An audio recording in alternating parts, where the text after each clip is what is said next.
Church online की इस विशेष आराधना में आपका स्वागत करता हूं। धन्यवाद देता हूं कि आज आप हमारे साथ इस विशेष आराधना में सम्मिलित हो गए हैं, जबकि हम प्रभु की ब्यारी की ओर अपने ध्यान को लगाएंगे, स्मरण करेंगे प्रभु यीशु मसीह के उस स्मारक के लिए जो आज हम प्रभु भोज की विधि के रूप में मनाते हैं, जिस पर अपना ध्यान लगाते हैं कि किस प्रकार परमेश्वर ने हमसे इतना प्रेम किया कि हम जो उसकी सर्वोत्कृष्ट कृति है, सारे संसार के लिए, हर एक व्यक्ति के लिए उसने प्रभु यीशु मसीह को इस संसार में बलिदान होने के लिए भेज दिया। तो जब हम इस बात पर गौर करते हैं, आइए हम बड़ी विनम्रता के साथ, धन्यवाद के साथ, परंतु आनंद के साथ और उत्साह के साथ इस आराधना में सहभागी हों, परमेश्वर के प्रेम की विशिष्टता को समझें, पाप की गंभीरता को समझें और क्षमा की प्रमुखता को समझें। आइए हम इस आराधना में आगे बढ़ें। प्रभु भोज की इस विशेष आराधना में मैं आप सभी का स्वागत करता हूं। प्रभु यीशु मसीह के पकड़वाए जाने के पूर्व प्रभु यीशु मसीह ने अपने चेलों के साथ इस विधि की स्थापना की। रोटी के रूप में उसने अपनी देह को प्रकट किया, दाखरस के रूप में उसने अपने लहू को प्रकट किया। आज इस प्रभु भोज की विशेष आराधना में हम प्रभु के प्रेम को, प्रभु के त्याग को, प्रभु के बलिदान को स्मरण करेंगे और उसने मेरे और आपके खातिर जो प्राण दिया है उसका एहसास आज की इस आराधना में करने पाएंगे। वचन बताता है, निश्चय उसने हमारे रोगों को सह लिया, हमारे ही दुखों को उठा लिया, तो भी हमने उसे परमेश्वर का मारा, कूटा और दुर्दशा में पड़ा हुआ समझा, परंतु वह हमारे ही अपराधों के कारण घायल किया गया, वह हमारे ही अधर्म के कामों के हेतु कुचला गया, हमारी ही शांति के लिए उस पर ताड़ना पड़ी कि उसके कोड़े खाने से हम चंगे हो जाएं। आइए परमेश्वर पिता की आशीष आज की इस विशेष आराधना पर हम मांगें। आइए हम प्रार्थना करें। हमारे जीवित दयालु प्रेमी पिता परमेश्वर, आज की इस विशेष प्रभु भोज की आराधना में हम अपने आप को आपके हाथों में सौंपते हैं। जब पिता परमेश्वर हम इस ब्यारी में शामिल होते हैं तो आपकी देह को और आपके लहू को स्मरण करने वाले हो सकें। हम आज की इस आराधना पर आपकी आशीष मांगते हैं। विनती आपके बेटे, हमारे उद्धारकर्ता प्रभु यीशु मसीह के नाम से मांगते हैं, आमीन। परमेश्वर का वचन कहता है, परमेश्वर को उसकी आराधना और स्तुति करना सोहती है। सो आइए हम अपनी इस आराधना में आगे बढ़ेंगे। गीतों के द्वारा हम अपने परमेश्वर पिता की महिमा और स्तुति करेंगे। आइए हम सब परमेश्वर की महिमा करें।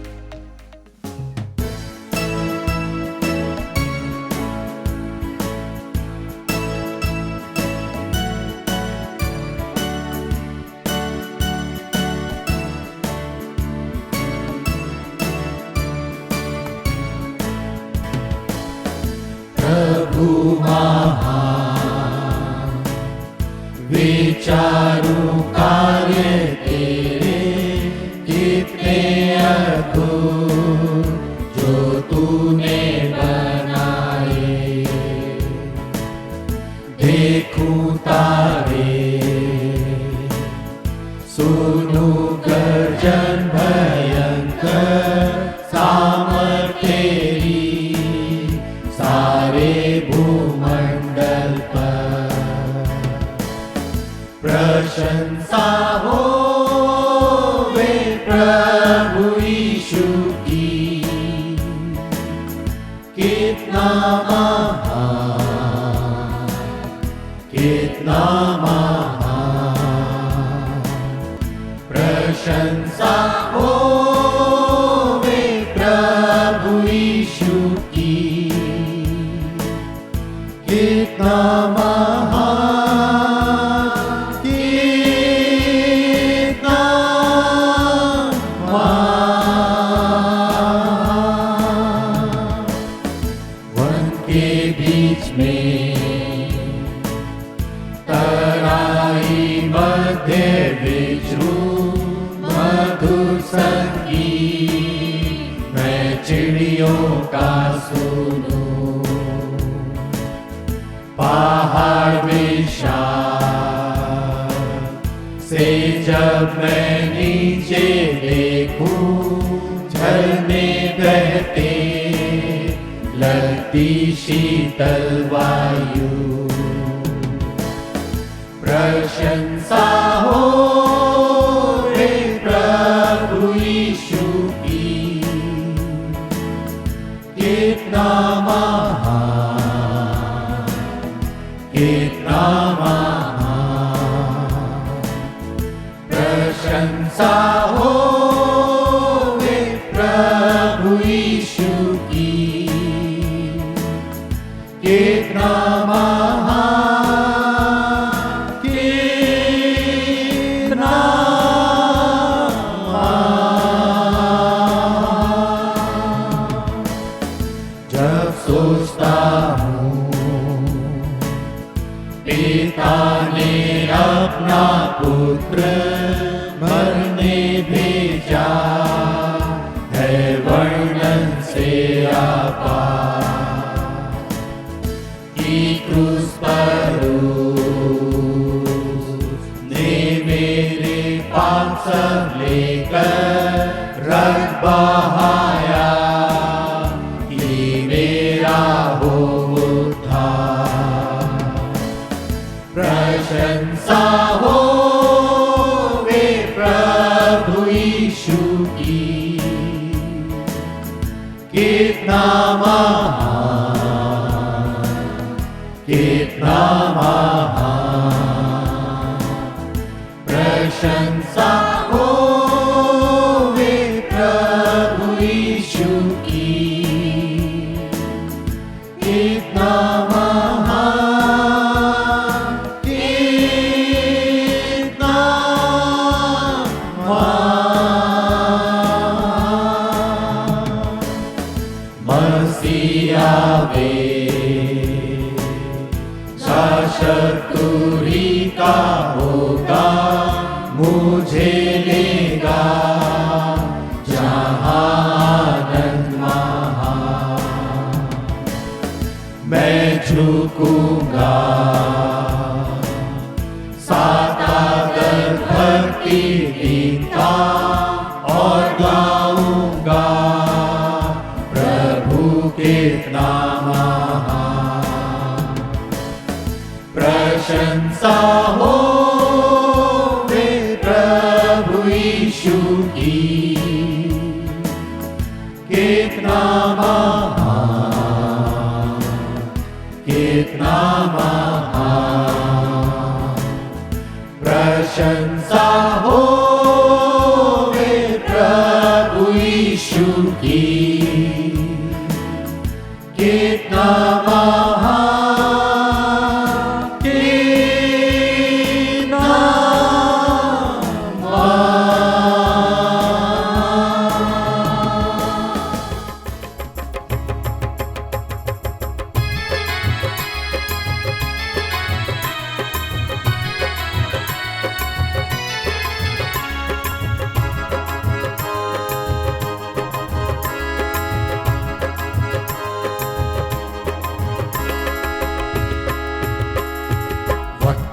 पुकार को, यीशु के प्यार को, सुसमाचार को तुम मिटा सकते नहीं। वक्त की पुकार को,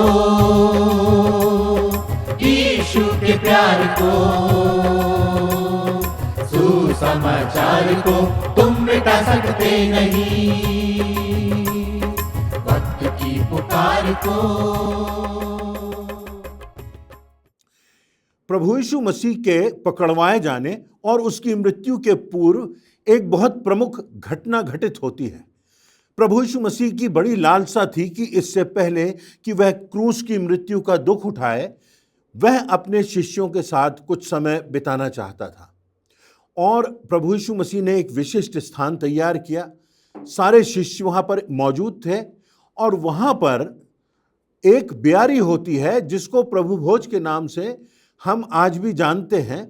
यह इतनी विशिष्ट घटना है कि इस प्रभु भोज के स्थापना दिवस को मनाने के लिए, स्मरण करने के लिए सारे विश्व के कोने कोने में आराधना सभाएं संचालित की जाती हैं। इस घटना का क्या महत्व है, इस घटना से हमें कौन सी बात सीखना है और क्या बात थी कि प्रभु यीशु मसीह के लिए यह ब्यारी इतनी प्रमुख थी। यहां पर बहुत सी बातें हमारे जीवन की शिक्षा के लिए हमें प्राप्त होंगी। इस घटना का विवरण बाइबल में बहुत से स्थलों पर मिलता है। तो एक स्थल को मैं आपके सामने पढ़ देता हूं, जो कि पहला कुरिन्थियों उसका 11वां अध्याय और उसकी 23वीं से 25वीं आयतों में, जहां इस प्रकार लिखा हुआ है, क्योंकि यह बात मुझे प्रभु से पहुंची और मैंने तुम्हें भी पहुंचा दी कि प्रभु यीशु मसीह ने जिस रात वह पकड़वाया गया, रोटी ली और धन्यवाद करके उसे तोड़ी और कहा, यह मेरी देह है जो तुम्हारे लिए है, मेरे स्मरण के लिए यही किया करो। इसी रीति से उसने ब्यारी के पीछे कटोरा भी लिया और कहा, यह कटोरा मेरे लोहू में नई वाचा है, जब कभी पियो तो मेरे स्मरण के लिए यही किया करो। यह प्रभु यीशु मसीह का आदेश है कि जब कभी भी विश्वासी, उसके शिष्य एकत्रित होते हैं तो उसकी मृत्यु को, उसके बलिदान को, उसके देह के तोड़े जाने को, उसके रक्त के बहाए जाने को हम निरंतर स्मरण करें। क्योंकि जब हम उसके त्याग को, उसके बलिदान को, उसकी मृत्यु को और उसके दुखों को स्मरण करेंगे तो हमारा हृदय और भी अधिक धन्यवाद से भर जाएगा कि हमारे लिए परमेश्वर ने कितनी बड़ी कीमत चुकाई कि हमारे पापों से हमको क्षमा मिल सके और मानव जाति को उद्धार प्राप्त हो सके। तो इसलिए हमें यह बात बार बार स्मरण रखना है और इसीलिए आज भी मसीह कलीसियाओं में इस प्रभु भोज की विधि का बड़ा महत्व होता है। अब हम इस बात पर गौर करते हैं कि जितने महान लोग हुए, उन्होंने कोई ना कोई स्मारक स्थापित किए। जो राष्ट्र नायक होते हैं, जिन्होंने मानवता की सेवा के लिए या अपने देश की रक्षा के लिए कोई महान कार्य किए, उनकी स्मृति में कोई भवन बनाए जाते हैं, कोई प्रतिमाएं रखी जाती हैं, कई स्तंभ बनाए जाते हैं और लोग वहां जाकर उन्हें स्मरण करते हैं। मानव स्वभाव है भूल जाने का। हम जो अच्छी बातें हैं, जो आशीष की बातें हैं, जो हमारे उद्धार के लिए जो प्रमुख आधारभूत बातें हैं, उनको भूल जाना बहुत आसान होता है। जीवन की आपाधापी में, दुनिया के तनाव में, अपनी जीविकोपार्जन के प्राप्त करने के लिए, अपने नाम के लिए, अपने पद के लिए, अपने व्यापार के लिए आगे बढ़ने में हम इतने खो जाते हैं कि हम इस बात को भूल जाते हैं कि इस संसार में और इस संसार के पश्चात जो बहुमूल्यतम उपहार है वो इसलिए संभव हुआ, हमारा उद्धार इसलिए संभव हुआ, मानव जाति को पापों से क्षमा इसलिए प्राप्त हुई, अनंत जीवन की आशा हमें इसलिए है क्योंकि प्रभु यीशु मसीह का रक्त बहाया गया, उसकी देह तोड़ी गई, उसने अपने आप को बलिदान कर दिया। जो निष्पाप था वो हमारे लिए पाप बन गया, ताकि जब परमेश्वर हमें देखे और जितनों ने यीशु मसीह को ग्रहण किया, उन पर जब परमेश्वर की नजर जाती है तो प्रभु यीशु मसीह की धार्मिकता उनमें दिखाई देती है, क्योंकि हमारे सब पापों को प्रभु यीशु मसीह ने अपने लोहू से धोकर दफन कर दिया।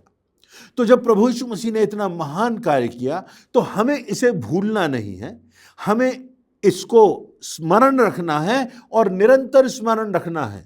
नई दिल्ली में एक स्मारक है जिसको इंडिया गेट के नाम से जाना जाता है। वहां पर अमर जवान ज्योति, जो इमॉर्टल फ्लेम है, वो जलती रहती है और वहां पर उस स्मारक पर उन वीरों के नाम लिखे हैं जिन्होंने अपने जिंदगी को कुर्बान कर दिया अपने देश के हित में। उन योद्धाओं के नाम लिखे हैं। जवाहरलाल नेहरू जो हमारे पूर्व प्रधानमंत्री हुए, उन्हें शांति दूत के रूप में जाना जाता था और इसीलिए जहां पर उनका स्मारक बनाया गया उसे शांतिवन कहा गया। ताजमहल का एक स्मारक है। शाहजहां ने अपने प्रेम को व्यक्त करने के लिए ये ताजमहल बनवाया था और ताजमहल को आज भी प्रेम का प्रतीक समझा जाता है। जो ये स्मारक होते हैं, जो ये भवन होते हैं, जो बिल्डिंग्स होती हैं, जो पिलर्स होते हैं, जो स्तंभ होते हैं, समय बीतने के साथ साथ इनकी चमक धुंधली हो जाती है, इनमें धुंधलका छा जाता है, दरारें पड़ जाती हैं और कई बार ये स्मारक खंडहर भी हो जाते हैं, ढेर बनकर बिखर जाते हैं। यदि हम डिक्शनरी में देखें तो स्मारक की जो परिभाषा है वह यह है कि कोई दृश्य वस्तु या स्थान जो किसी की याद में सुरक्षित रखा जाता है, स्मारक कहलाता है। तो प्रभु यीशु मसीह ने अपने बलिदान के स्मारक के रूप में इस प्रभु भोज की स्थापना की थी। इस समय वह एकत्रित था अपने शिष्यों के साथ और उसका स्मारक क्या? एक रोटी जो प्रभु यीशु मसीह की देह के तोड़े जाने के प्रतीक। जब हम उस रोटी में से खाते हैं तो स्मरण करते हैं कि प्रभु यीशु मसीह ने कितनी पीड़ा सही हमारे लिए, उसकी देह तोड़ी गई ताकि हमारा संबंध परमेश्वर से जोड़ा जा सके। जब हम उस प्याले में से पीते हैं तो हम प्रभु यीशु मसीह के रुधिर को स्मरण करते हैं कि उसका रुधिर बहाया गया है। हमारा उद्धार जो है वो बहुत बहुमूल्य है, बहुत कीमती है। इसके लिए प्रभु यीशु मसीह ने अपना रुधिर बहाया है और हमें उस बलिदान को स्मरण दिलाने के लिए कोई लंबी यात्रा नहीं करना पड़ती, कोई दूसरे देश नहीं जाना पड़ता, किसी विशिष्ट स्थान पर नहीं जाना पड़ता, कोई पीड़ाओं से होकर के नहीं गुजरना पड़ता, परंतु ये रोटी जो हर गांव में, हर कस्बे में, हर शहर में, हर स्थान पर, घर घर में, झोपड़ियों में उपलब्ध है। ये रोटी और ये दाखरस या किसी प्रकार का विशिष्ट रस, यदि हम इसको प्राप्त करना चाहें तो आसानी से ये प्राप्त हो सकता है और इसलिए ये एक ऐसा स्मारक है जो हर स्थान पर उपलब्ध है। आपको अब कीमत नहीं चुकाना पड़ेगी, आपको कोई लंबी यात्राएं नहीं करना पड़ेंगी, आपको कोई यातनाएं नहीं झेलना पड़ेंगी। ये रोटी और ये दाखरस प्रभु यीशु मसीह के बलिदान का स्मारक है जो आज घर घर में भी उपलब्ध है। स्मारक की जब हम बात करते हैं तो बाइबल में बहुत से उदाहरण हैं। स्मारक बनाए गए हैं ताकि लोग उन स्मारकों को, कोई दृश्य वस्तु है उसको देख करके परमेश्वर की विशिष्ट घटनाओं को स्मरण कर सकें। अब बहुत से स्मारकों का वर्णन है, परंतु उदाहरण के लिए हम एक दो स्मारकों की यदि बात करें तो हम पाते हैं जल प्रलय के बाद परमेश्वर यहोवा ने नूह से वाचा बांधी कि अब परमेश्वर यहोवा पृथ्वी को जल प्रलय से कभी नाश नहीं करेगा। और जब परमेश्वर ने नूह से यह वाचा बांधी तो एक सप्तरंगी मेघ धनुष दिखाया गया और जब कभी वो मेघ धनुष दिखाई देता है जो सप्तरंगी होता है तो हम परमेश्वर की उस वाचा को, उस प्रतिज्ञा को स्मरण करते हैं। वह सप्तरंगी धनुष जब हमको दिखाई देता है तो हमको स्मरण दिलाता है कि परमेश्वर अब कभी इस सृष्टि को, इस पृथ्वी को जल से नाश नहीं करेगा। यह वाचा परमेश्वर ने नूह के साथ बांधी थी। उसी प्रकार एक और स्थान हम देखें, यहोशू की पुस्तक उसके 4 अध्याय में, यहोशू की अगुवाई में इस्राएली लोग चले जा रहे थे प्रतिज्ञा किए हुए देश की ओर और एक बहुत बड़ा वाचा का संदूक था और इस्राएल के 12 गोत्रों के लोग, उनके अगुए, एक एक अगुआ आकर के, वो 12 लोग आकर के उस वाचा के संदूक को लेकर के अपने कांधों पर चले जाते थे और सामने यरदन नदी आई और जब वो यरदन नदी में से गुजरने लगे तो यरदन नदी 2 भागों में बट गई।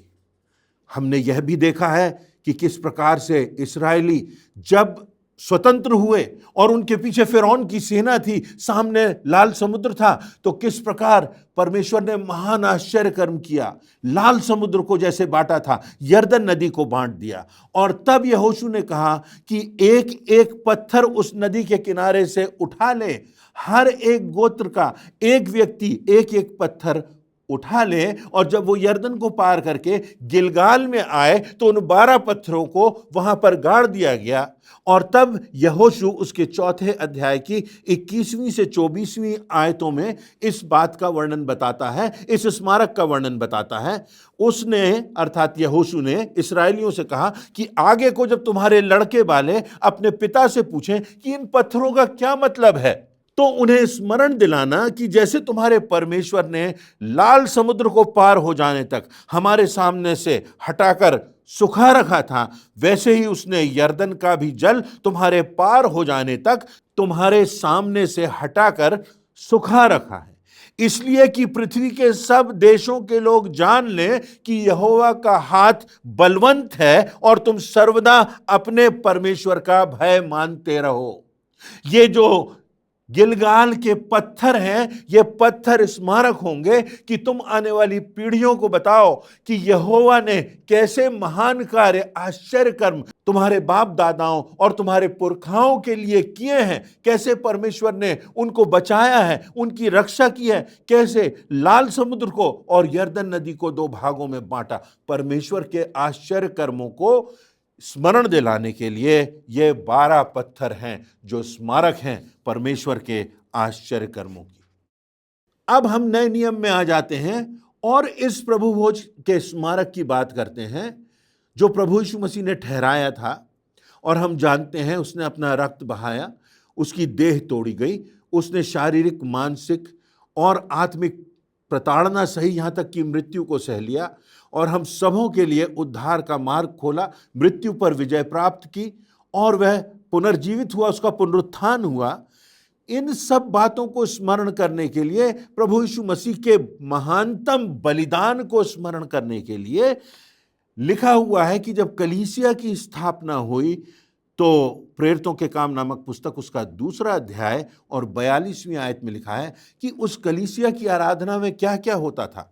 और लिखा है कि जो लोग थे वो प्रेरितों से अर्थात यीशु मसीह के चेलों से शिक्षा पाने में, संगति रखने में और रोटी तोड़ने में और प्रार्थना करने में लौलीन रहे।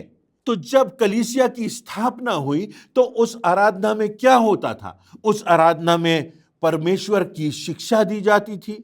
उस आराधना का उद्देश्य था कि चेलों की, प्रभु यीशु मसीह के अनुयायियों की संगति हो सके। उसका उद्देश्य था कि वे रोटी तोड़ सकें। रोटी तोड़ने का अर्थ प्रभु भोज की ब्यारी में सम्मिलित हो सकें, प्रभु यीशु मसीह के महानतम बलिदान को, उसके आदेश को स्मरण रख सकें और धन्यवाद से भर सकें कि हमारे उद्धार के लिए कितनी बड़ी कीमत चुकाई गई, और प्रार्थना में लौलीन रहे, निरंतरता बनी रही। प्रेरितों के काम 20वें अध्याय की 7वीं आयत में लिखा है, सप्ताह के पहले दिन जब हम रोटी तोड़ने के लिए एकत्रित हुए। सप्ताह के पहले दिन अर्थात आराधना के दिन, अर्थात जिस दिन प्रभु यीशु मसीह का पुनरुत्थान हुआ, उस दिन जब हम रोटी तोड़ने के लिए एकत्रित हुए, आराधना का केंद्रीय भाग था कि वो प्रभु यीशु मसीह के बलिदान को हर सप्ताह, हर आराधना में स्मरण करते थे। जो इतिहासकार हुए उनमें जस्टिन मार्टर ने लिखा है, उन दिनों की कलीसिया का वर्णन करते हुए, तब हर एक शहर, गांव में मसीही लोग एक स्थान पर जमा होते थे। ऐसा हर सप्ताह के प्रथम दिन किया जाता था। इसमें शास्त्र का पठन होता था, प्रार्थना की जाती थी, रोटी तोड़ी जाती थी और दाखरस भी प्रभु यीशु मसीह की याद में लिया जाता था। अब ये सारी बातें इतिहासकार भी लिख रहे हैं, ना सिर्फ नए नियम में हम पाते हैं, बाइबल में हम पाते हैं, पर इतिहासकार भी लिख रहे हैं कि इस प्रकार की घटना होती है। रॉबर्ट मिलिगन जो एक दूसरे इतिहासकार हुए, उन्होंने अपने पुस्तक उद्धार की योजना के 444वें पृष्ठ पर लिखा है, सारे विश्व की कलीसियाओं में सबसे पहले 200 वर्षों तक और यूनानी कलीसियाओं की आराधना में 700 वर्षों तक निरंतर प्रति सप्ताह प्रभु भोज होता रहा। प्रभु यीशु मसीह का स्मारक, कहीं यात्रा करने की जरूरत नहीं, किसी विशिष्ट स्थान पर जाने की जरूरत नहीं, उद्धार मुफ्त है, हर किसी पर परमेश्वर का अनुग्रह हुआ है। जो कोई प्रभु यीशु मसीह पर विश्वास करे वो उद्धार पाए और इस स्मारक को, प्रभु यीशु मसीह के बलिदान को स्मरण करे। किसी भी स्थान पर, हर एक स्थान पर, चाहे गांव हो, चाहे कस्बा हो, चाहे शहर हो, चाहे महानगर हो, ये प्रभु यीशु मसीह का स्मारक उपलब्ध है। अब इनमें से 3 बातें हैं जो आज भी हमें स्मरण रखना है। हमने देख लिया कि प्रभु भोज की कितनी विशिष्टता है, कितनी महत्ता है, कैसे इसकी स्थापना हुई, क्यों इसकी स्थापना हुई और कितनी सम्मान के साथ प्रारंभिक कलीसिया में निरंतरता से लौलीन होकर प्रभु यीशु मसीह के अनुयायी इसमें शामिल होते थे और अनेकों कलीसियाओं में आज भी शामिल होते हैं। तो इस बात से हमें कौन सी 3 प्रमुख बातें याद रखना है? पहली बात यह है कि मनुष्य जो है वो परमेश्वर की सर्वोत्कृष्ट कृति है। मनुष्य परमेश्वर की सर्वोत्कृष्ट कृति है, सृष्टिकर्ता की सर्वोत्कृष्ट कृति है और इसलिए वो, उसका कोई मूल्य नहीं, वो बहुमूल्य है, अनमोल है परमेश्वर की दृष्टि में। और इसलिए परमेश्वर की दृष्टि में कोई भी व्यक्ति ऐसा नहीं है जो बहुमूल्य ना हो, जिसकी प्रमुखता ना हो, जिसके लिए प्रभु यीशु मसीह ने रक्त ना बहाया हो। प्रभु यीशु मसीह ने यह बलिदान संसार के हर एक व्यक्ति को दिया है और संसार का हर एक व्यक्ति परमेश्वर की दृष्टि में बहुमूल्य है, क्योंकि हर एक व्यक्ति परमेश्वर की सर्वोत्कृष्ट कृति है। यशायाह नबी की पुस्तक उसके 49वें अध्याय की 15वीं और 16वीं आयतों में लिखा है, क्या यह हो सकता है कि कोई माता अपने दूध पीने वाले बच्चे को भूल जाए और अपने जन्माए हुए लड़के पर दया ना करे? वह तो भूल सकती है, परंतु मैं तुझे नहीं भूल सकता। देख, मैंने तेरा चित्र अपनी हथेलियों पर खोद कर बनाया है। तेरी शहरपनाह सदैव मेरी दृष्टि में बनी रहती है। देख, मैंने तेरा दृश्य अपनी हथेलियों पर बनाया है।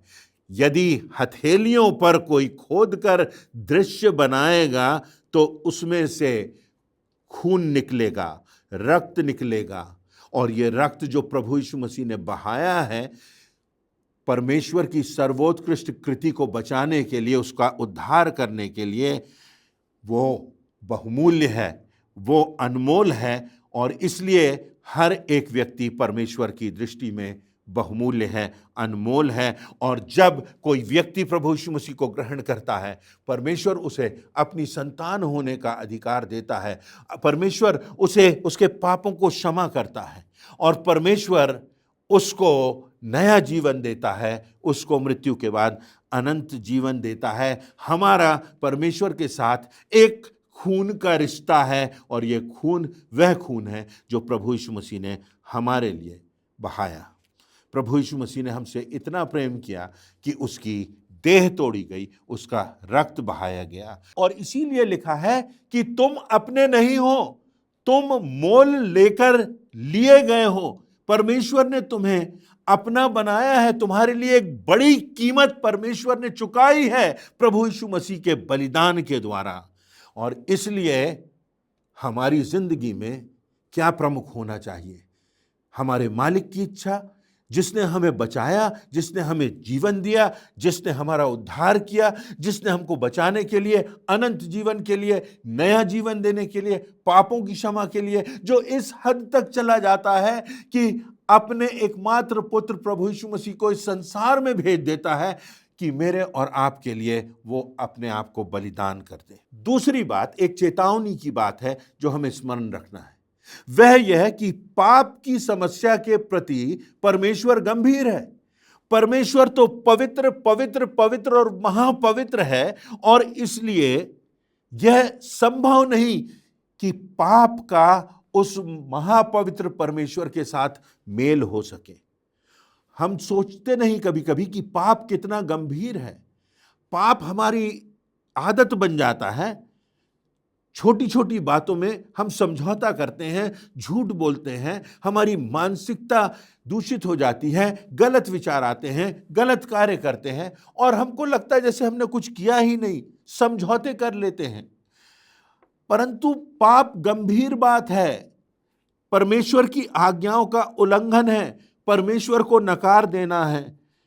और संसार में ऐसा कोई व्यक्ति नहीं जिसने पाप ना किया हो। मैं और आप सब ने परमेश्वर की व्यवस्था को तोड़ा है और इसलिए हम सब उस पाप के दंश से, उस पाप के विष से हम विषैले हो गए। परंतु परमेश्वर ने पाप को, जो गंभीर समस्या है मानव जाति की, उससे बचाने के लिए एक रास्ता भी निकाला। रोमियो की पुस्तक उसका 3 अध्याय उसकी 10वीं आयत के आगे लिखा हुआ है, कोई धर्मी नहीं, एक भी नहीं, कोई समझदार नहीं, कोई परमेश्वर का खोजने वाला नहीं, सब भटक गए हैं, उन्होंने कुशल का मार्ग ना जाना, उनकी आंखों के सामने परमेश्वर का भय नहीं है। परंतु तब एक और बात आती है, बात यही समाप्त नहीं हो जाती। रोमियो 5:6-9, क्योंकि जब हम निर्बल ही थे तो मसीह ठीक समय पर भक्तिहीनों के लिए मरा, अधर्मियों के लिए मरा, पापियों के लिए मरा। हम सब ने पाप किया है, हम सब भक्तिहीन हैं, हम सब उस श्रेणी में आते हैं जिन्होंने परमेश्वर की व्यवस्था को तोड़ा है। परंतु लिखा है, परंतु परमेश्वर हम पर अपने प्रेम की भलाई इस रीति से प्रकट करता है कि जब हम पापी ही थे तभी मसीह हमारे लिए मरा, सो जबकि अब हम उसके लोहू के द्वारा धर्मी ठहरे। मनुष्य स्वयं उद्धार अर्जित नहीं कर सकता, अपने धन से, अपने पद से, अपनी शक्ति से, अपनी युक्ति से, अपनी बुद्धिमत्ता से, अपनी डिग्रियों से, अपने पद से मनुष्य उद्धार प्राप्त नहीं कर सकता। परमेश्वर के अनुग्रह से, प्रभु यीशु मसीह के बलिदान पर विश्वास करने से, उसके मुक्तिदाता, उद्धारकर्ता और मृत्यु पर विजय होने की बात पर विश्वास करने से, उसको अपने हृदय में ग्रहण करने से और पश्चाताप करने से, नए जीवन की सी चाल चलने पर हम परमेश्वर की दृष्टि में धर्मी ठहरते हैं। पाप की समस्या गंभीर है क्योंकि ये हमको परमेश्वर से अलग करती है, तोड़ती है, विभाजित करती है और हम अनंत दंड के विनाश के मार्ग पर चलने लगते हैं इस पाप की दशा में पड़े रहने के लिए। परंतु परमेश्वर जानता था कि पाप की दशा जो है वो गंभीर है, घातक है, और उसने हमसे इतना प्रेम किया कि हमें बचाने के लिए उसने उद्धारकर्ता को इस संसार में भेज दिया। जब हम निर्बल ही थे, जब आज हम अपने आप को निर्बल समझते हैं, जब आज हम अपने आप को पापों में डूबा समझते हैं, जब आज हमको कोई रास्ता नहीं दिखाई देता, जब आज हम निराश हैं, जब आज हमको लगता हमारे अपनों ने हमको ठुकरा दिया है, आज हमको लगता है कि हम किसी बुरी आदत से, किसी लत में पड़ गए हैं, किसी एडिक्शन के शिकार हो गए हैं, अब हम क्या करें? तो परमेश्वर की सामर्थ हमारे लिए है, क्योंकि प्रभु यीशु मसीह भक्तिहीनों के लिए, हम जैसे लोगों के लिए, पापियों के लिए मारा गया, कीमत चुकाई ताकि हमारे पाप धोए जा सके।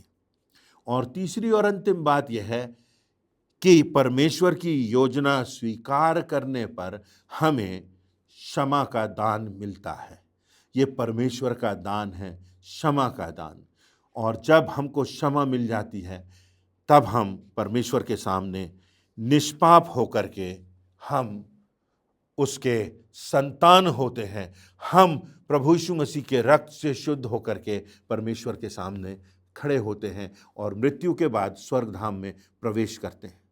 भजन संहिता 103:12 में लिखा है, उदयाचल से अस्ताचल जितनी दूर है उसने हमारे पापों को हमसे उतनी दूर कर लिया। सूर्य जिस स्थान से उगता है और जिस स्थान पर अस्त होता है उसकी दूरी, उसकी कितनी दूरी है कोई माप नहीं सकता। परमेश्वर ने हमको हमारे पापों से उतना दूर कर दिया। यशायाह नबी की पुस्तक 1 अध्याय 18वीं आयत, तुम्हारे पाप लाही रंग के क्यों ना हो, कितने भी गाढ़े क्यों ना हो, वे हिम के समान उजले और ऊन के समान श्वेत हो जाएंगे। यशायाह 43:25, मैं वही हूं जो अपने नाम के निमित्त तेरे अपराधों को मिटा देता हूं और तेरे पापों को स्मरण भी ना करूंगा। परमेश्वर हमारे पापों को मिटा देता है, यहां तक कि वो कहता है मैं तेरे पापों को स्मरण भी ना करूंगा। मीका नबी की पुस्तक उसका 7वां अध्याय उसकी 18वीं और 19वीं आयतों में लिखा है, तेरे समान ऐसा परमेश्वर कहाँ है जो अधर्म को क्षमा करे और अपने निज भाग के बचे हुओं के अपराध को ढांप ले। वह अपने क्रोध को सदा बनाए नहीं रखता, क्योंकि वह करुणा से प्रीति करता है। वह फिर हम पर दया करेगा और हमारे अधर्म के कामों को लताड़ डालेगा और सब पापों को गहरे समुद्र में डाल देगा। रोमियो 8:1। सो अब जो मसीह यीशु में हैं उन पर दंड की आज्ञा नहीं रही, और इसीलिए इस विधि में हम सम्मिलित होते हैं। इसीलिए प्रभु यीशु मसीह के बलिदान को हम निरंतर स्मरण करते हैं।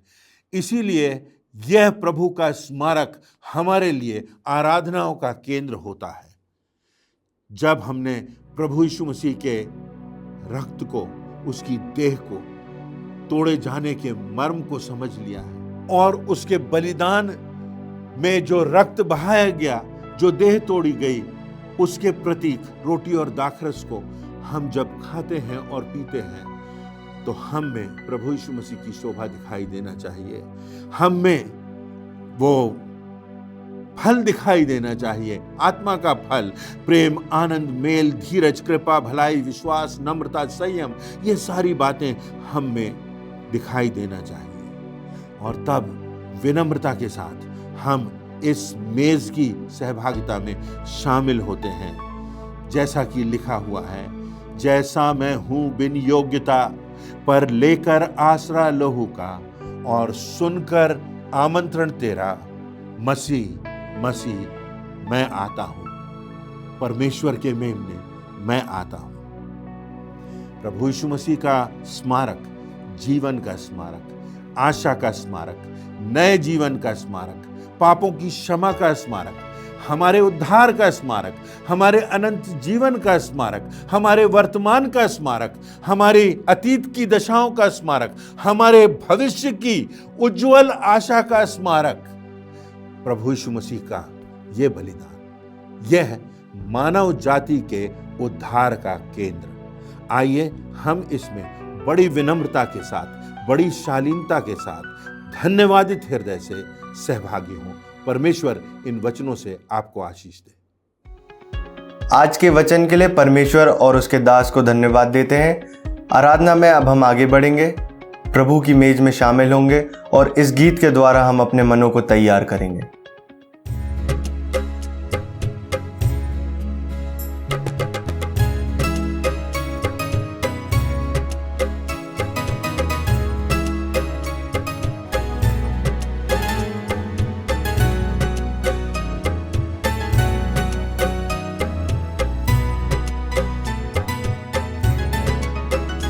सिर्फ एक नजर उठा के देख ले लहू की धारा, सिर्फ एक नजर उठा के देख ले लहू की धारा।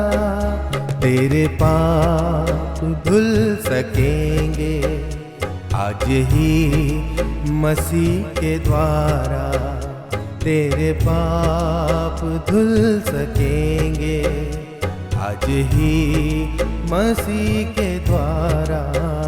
सिर्फ एक नजर उठा के देख ले लहू की धारा, तेरे पाप धुल सकेंगे आज ही मसीह के द्वारा।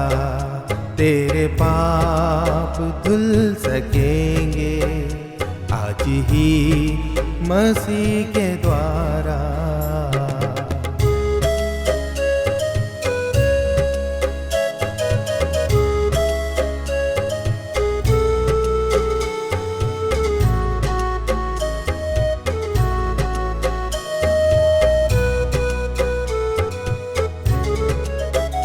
तेरी कोशिशों के बदले क्या बता तुझे मिला है, तेरी कोशिशों के बदले क्या बता तुझे मिला है।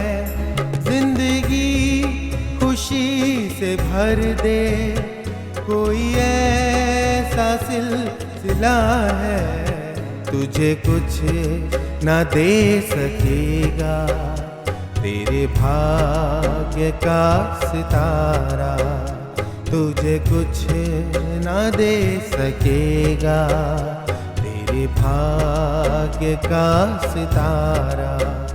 सिर्फ एक नजर उठा के देख ले लहू की धारा, तेरे पाप धुल सकेंगे आज ही मसीह के द्वारा, तेरे पाप धुल सकेंगे आज ही मसीह के द्वारा।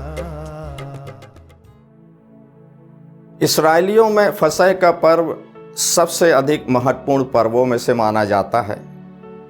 हर एक इस्राएली फसह का पर्व इसलिए मनाता है कि वो इस बात को याद करे कि कैसे परमेश्वर ने उन्हें मिस्र की गुलामी से बाहर निकाला। वो उस बात को याद करते हैं कि उस रात परमेश्वर ने मिस्र के पहलौठों को मारा और उन्हें यह आज्ञा दी थी कि फसह का मेमना बलिदान करना और उसके लहू को अपने चौखटों पर लगाना। और जब परमेश्वर उस लहू को उनके चौखटों पर देखेगा तो वो उनके घरों को लांघ जाएगा। मिस्र से निकलने के बाद अबीब महीने में इस्राएलियों ने पहली बार फसह का पर्व मनाया और वो इस बात को याद करके आज भी फसह का पर्व मनाते हैं ताकि वो मिस्र की गुलामी के दुखों को और मिस्र की गुलामी से बाहर निकलने के आनंद को याद कर सकें और परमेश्वर के नाम का धन्यवाद कर सकें। आज यीशु मसीह मेरे और आपके लिए फसह का मेमना है।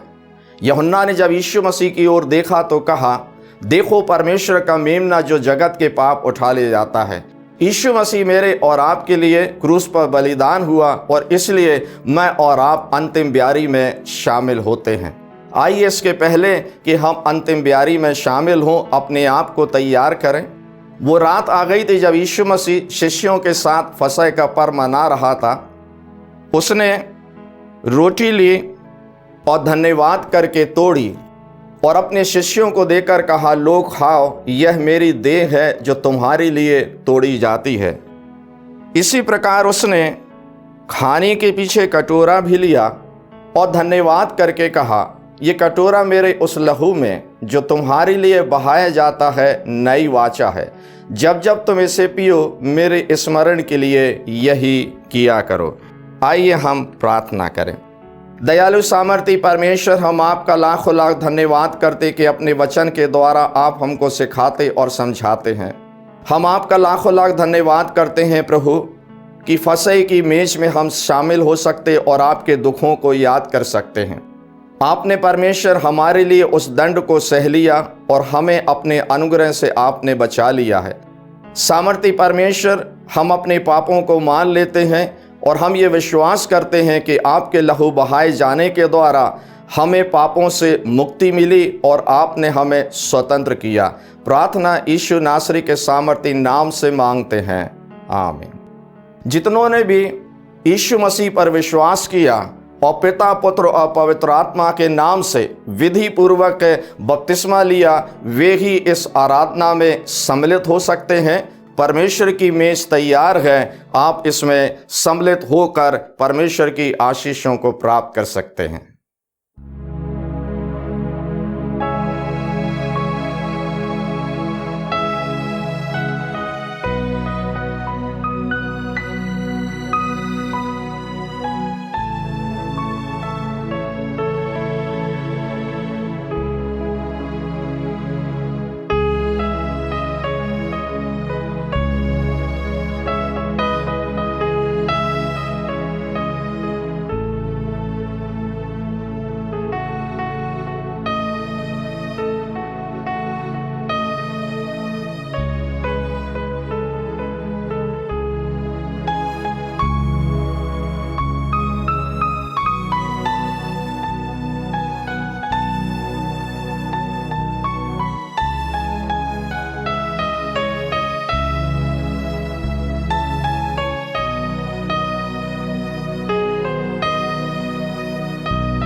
हम परमेश्वर पिता को धन्यवाद देते हैं आज की इस प्रभु भोज की आराधना के लिए। हमारा विश्वास है कि आज की आराधना ने आपके हृदय में काम किया है और आपको छुआ है। अब समय आ गया है कि हम अंतिम प्रार्थना में जाएंगे। प्रार्थना के पश्चात हम एक कोरस गाएंगे और परमेश्वर की आशीष से इस आराधना को समाप्त करेंगे। आइए हम प्रार्थना करें। हमसे प्रेम करने वाले जीवित अनुग्रहकारी सामर्थी परमेश्वर, हम धन्यवाद देते हैं आपकी उपस्थिति के लिए, आज की इस आराधना के लिए, कि आपकी उपस्थिति प्रभु जी इसमें बनी रही और आपने प्रभु हम सबों को अनुग्रहित किया। आपने हमें प्रभु जी उत्तम वचनों से भी आशीषित किया। हम आपका धन्यवाद देते हैं। आज की इस आराधना में प्रभु जी हर बात में आपके नाम को महिमा मिले और आप प्रभु जी बढ़ते जाएं और हम घटते जाएं। धन्यवाद सारी बातों के लिए जो आपने हमारे जीवन के लिए की है परमेश्वर। धन्यवाद के साथ विनती प्रभु यीशु मसीह के नाम से मांगते हैं, आमीन।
आइए हम परमेश्वर की आशीष ग्रहण करें।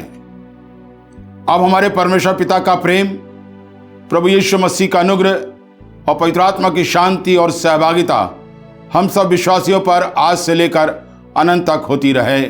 आमीन।